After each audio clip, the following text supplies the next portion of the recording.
식사들 하셨습니까? 몇 번 라이딩 가보니까 지금이 딱 좋은 라이딩 시즌 같습니다. 조만간 뭐 단풍도 들죠. 태풍으로 단풍은 그렇게 크게 기대는 안 되는데 그래도 해마다 이때쯤이면 항상 기대가 됩니다. 간혹 제 유튜브 채널에 미라즈 650 어때요? 라고 물어보시는 분들이 있는데 저희 답글은 항상 네버입니다. 네버. 나대버죠, 나대버. 제가 미라즈 650을 타면서 오토바이 관련 유튜브를 하면서도 이렇게 자신있게 추천하지 못하는 이유는 간단합니다. 고생은 저 하나면은 충분합니다. 그냥 저 혼자 고생하면서 굴리고 타는 거 보시고 즐기면 될 일을 괜히 구입해가지고 같이 고생할 필요는 없습니다. 그리고 제 성격상 좋지 못한 것을 어그로 끌어서 남들까지 고생시키는 일은 제 못합니다. 뭐 잘 타는 분도 있는데 왜 그러느냐 하실 수도 있지만은 그럭저럭 고쳐서 컨디션을 회복해서 잘 나간다고는 하지만은 저의 경험에 비추어 봤을 때 절대 추천은 못 드립니다. 반대로 이런 복잡하고 어려운 일을 즐기는 분들도 있기는 하죠. 그런 분들은 적극 추천합니다. 내 손으로 고치고 고장나도 수리 능력이 엄청 좋아서 척척 수리하는 분들은 추천드립니다. 가격도 싸고 교보제로는 뭐 최고입니다.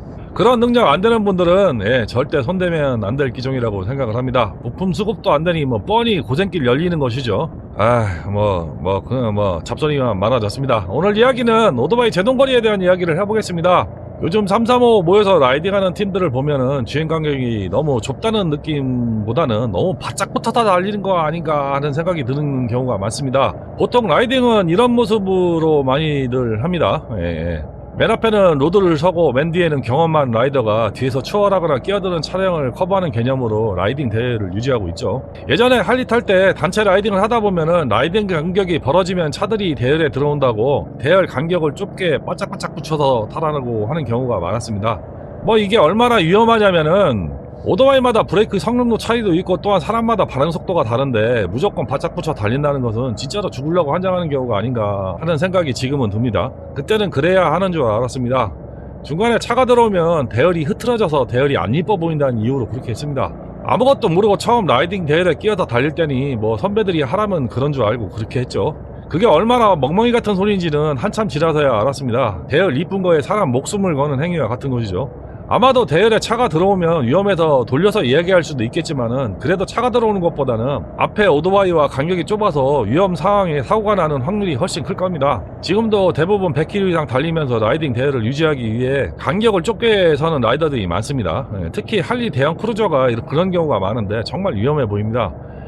현행법상 오토바이도 도로에서는 차량 취급을 받기 때문에 도로교통법 46조에 분명히 2명 이상이 앞뒤로 줄지어 통행하면은 세대 이상 중대주행이나 떼빙은 엄연한 불법입니다. 처벌도 결코 가벼운 것은 아닙니다. 그런데 왜 이렇게 떼빙은 하는 걸까요?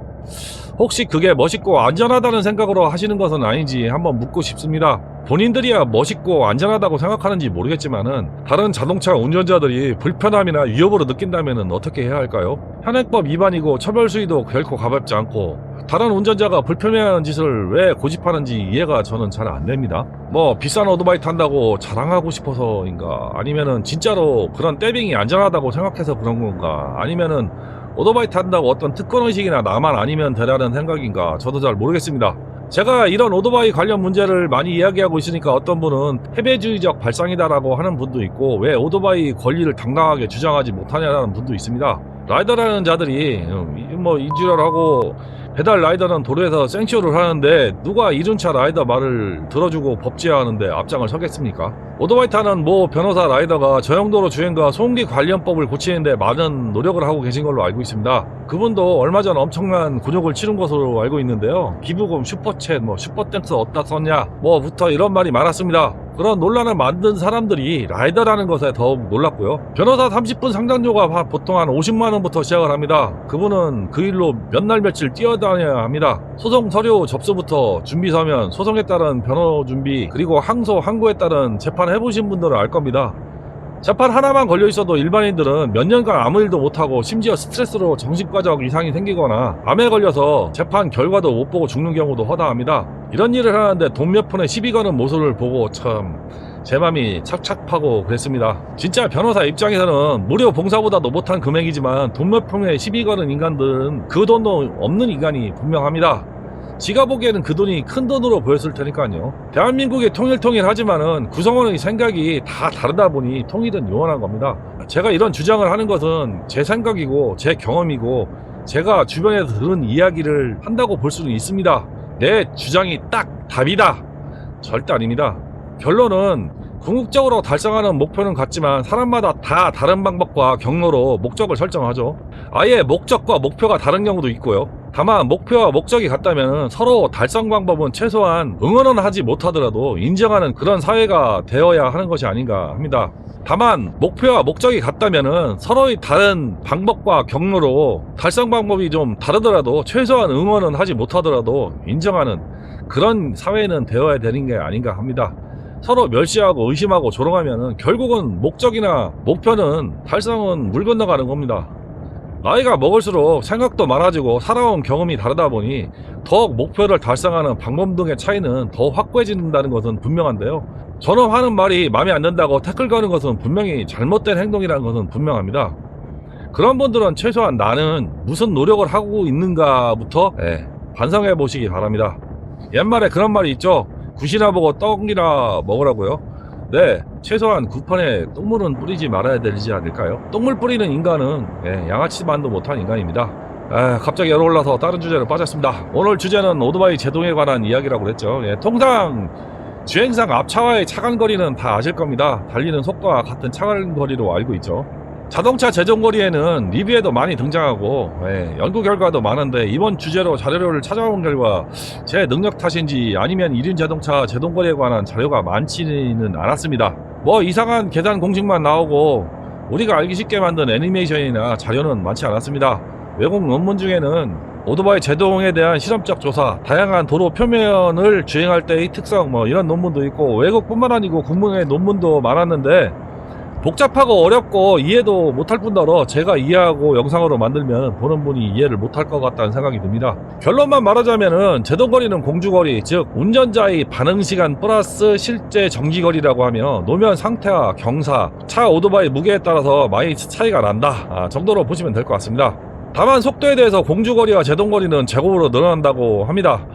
속도가 빠를수록 당연히 정지거리는 기하급수적으로 늘어난다는 얘기죠. 전에 오토바이 사고는 어떤 상황이 일어나는가라는 논문에서 이야기했다시피 사고는 교차로에서 신호위반과 과속에 의한 사고가 많다고 얘기했습니다. 일단은 오토바이 사고가 차량과 다른 것이 무엇인가에 대해 먼저 살펴볼 필요가 있는 것 같습니다. 차량은 일단 보호막이 있죠.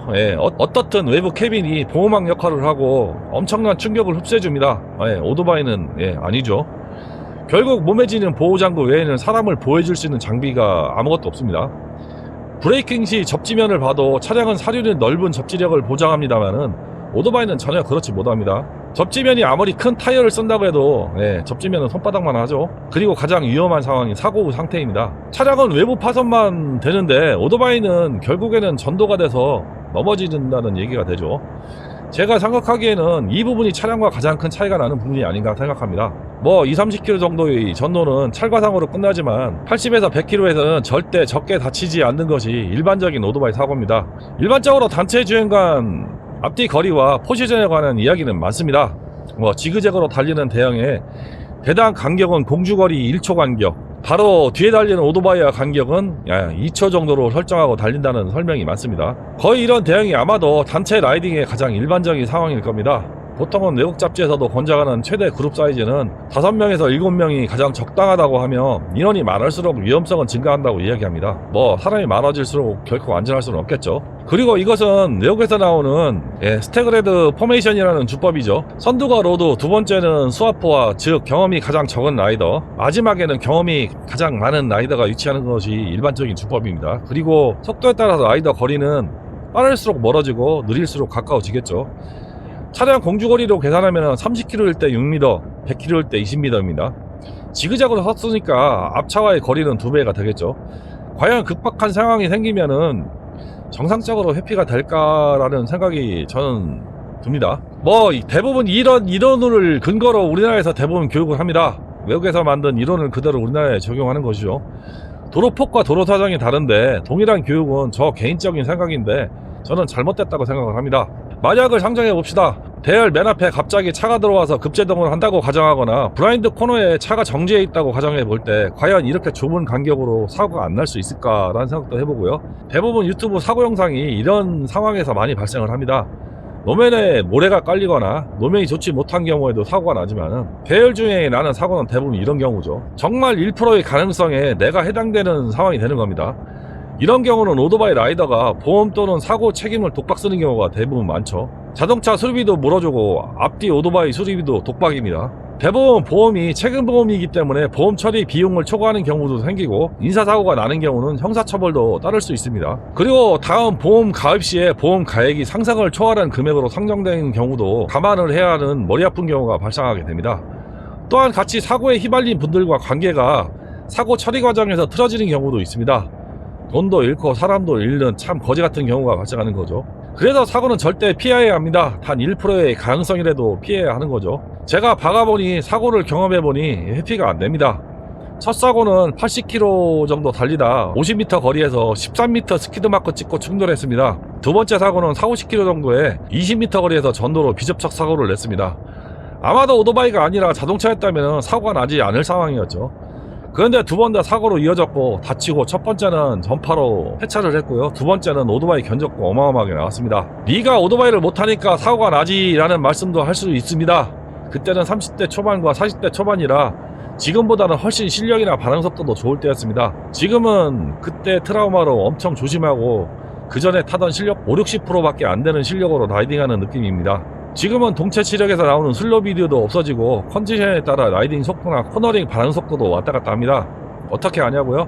뒤에 따라오는 친구가 알아봅니다. 오래전부터 같이 오토바이를 탔기 때문에 서로를 너무 잘 알고 있죠. 또 저와 친구의 라이딩 장면을 보시면은 2차선 주행 시에는 한 50m 이상, 4차선 주행일 때는 100m 이상 간격을 둡니다. 간혹 장애물이나 차량으로 인한 급제동 시에는 친구가 제 앞을 추월하는 경우도 종종 있습니다. 제동이 안 되어 그런 경우도 있고 반응 시간이 짧지 못해서 그런 경우도 있습니다. 또한 제 미라주가 할리보다 제동 능력이 좋다 보니 그런 경우도 생기고요. 대형 크루저로 일반적인 라이딩 대형으로 달리다 사고 나는 장면이 유튜브에 가락 올라오는 경우가 있습니다. 거의 제동 실수로 슬립하는 경우죠. 400km가 넘는 오토바이가 급제동하는 경우 쉽게 제동도 못할 뿐만 아니라 균형도 잃고 슬립하는 경우가 대부분입니다. 이렇게 오토바이는 환경을 무시하고 자동차 제동거리를 참고한 라이딩 스킬은 오토바이에 적용한 것은 저는 개인적으로 잘못됐다고 생각을 합니다. 가장 좋은 방법은 그룹 라이딩 인원을 줄이고요.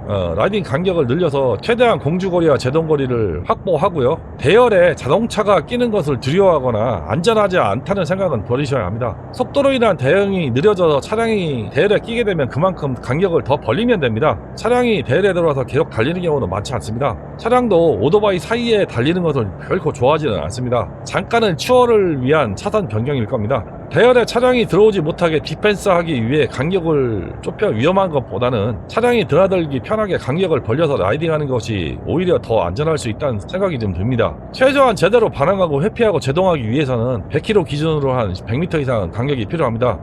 폼생 폼사라고 정말 폼 잡다 골로 가는 경우가 생기죠.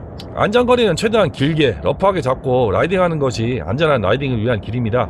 깔고 보니 나만 아프고 다치고 힘들어집니다. 사고는 부지불식간 예상치 못한 곳에 나더라고요. 단 1%의 사고 가능성만 있어도 피해야 하는 것이 오토바이 라이딩입니다. 나는 이런에 저런에 많은 의견이 있을 수 있습니다만은 그것도 있을 수 있는 상황이고 맞는 상황입니다. 사람은 살아오면서 다 다른 경험을 하고 사는데 다 같을 수는 없습니다. 반대 의견이 아니라 다른 의견입니다. 네 말도 내 말도 다 맞는 말이란 뜻입니다. 꼭 내 의견을 관찰하고 남도 내 의견에 따라주기를 바라는 사람들이 대부분 대접 못 받는 사람일 가능성이 높죠. 방구석 여포, 키보드 워리어 그렇게 부르죠. 네. 그런 분들은 와이프, 자식한테도 똑같이 하다 보니까 아마도 사람 취급 못 받고 사시는 분들이 많을 겁니다. 사회생활도 잘할 가능성도 없으니 방구석 여포나 하는 거죠. 그래야 인생을 보상받는 느낌이 드니까요. 그런 사람들이 진정한 루저입니다. 제가 드리는 말씀 중에 달을 보라고 하는 이 손톱이 기네 때가 꼈네 하는 분들도 아마 그럴 가능성이 높습니다. 요즘 저희도 라이딩 가다 보니 여전히 떼빙 하는 분들도 많고 독고다이 하시는 분들도 요즘은 많이 늘었습니다. 젊은 친구들은 차량 휘집는 재미에 라이딩을 하는 경우가 많이 보이고요. 경험 많으신 라이더 분들은 휴게소나 휴식장소에서 그런 분들 만나면은 얘기해 주세요. 이야기 하십시오. 나이 먹으니 다 부질없는 짓이라고. 안전하게 오래 즐기는 라이더가 잘 타는 라이더라고 생각을 합니다. 그리고 그들이 승자입니다. 저도 젊었을 때 사고 아니었으면은 아직도 정신 못 차리고 지금까지 아마 설마 내가 사고 나겠어 라는 유행으로 티셔츠 한 장 입고 라이딩하고 있을지도 모릅니다. 정말 오토바이 사고는 1%의 가능성도 예방해야 되는 취미 생활이고요. 이 1%의 가능성에서 생사가 갈립니다. 좋은 날 좋은 곳으로 맛있는 거 드시고 좋은 풍경 안전하게 감상하시며 라이딩 하시기 바랍니다. 오늘은 이야기 여기까지 하는 것으로 마무리하겠습니다. 시청해 주셔서 감사합니다.